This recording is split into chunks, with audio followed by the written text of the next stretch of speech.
What's up, everyone? We're here at Chuckwalla Raceway. We're here with Freedom Street Garage number 14, our 23 Camaro ZL1 1LE. We all know it's got that legendary 6.2 liter LT4. It's got the supercharger.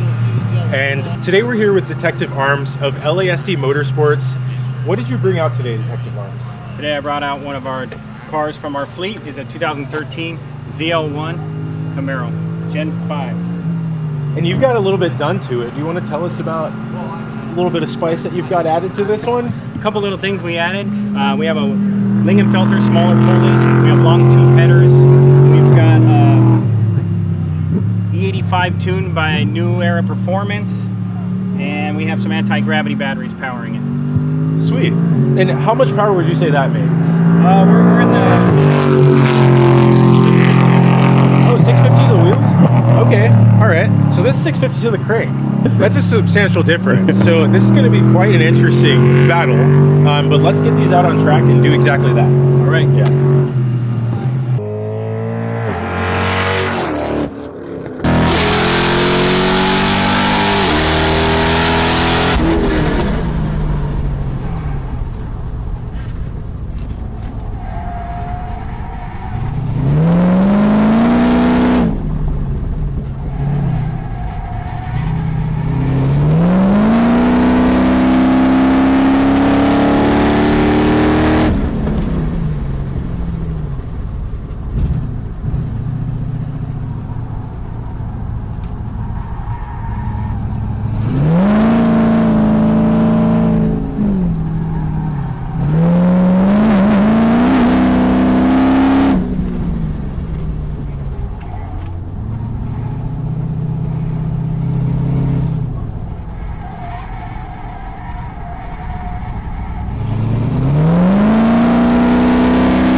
that was an amazing race. I gave it my best in the ZL1. The car is more car than I have the capability of driving. But I enjoyed it, and it was pretty crazy to see your ZL1 with lights and sirens behind me. I'd rather see it here than on the streets, obviously. Thanks for coming out, Detective Arms. We really enjoyed your company and seeing your awesome ZL1 rip on the track. And if you guys want to win this exact ZL1, 6.2 liter LT4 supercharged, 650 horsepower at the crank, tap that link below. Head over to freedomstreetgarage.com. Grab some merch. Our latest apparel, this Camaro ZL1 blueprint tee to match with what could be your car. All you got to do is get entered to win at the link below. Good luck.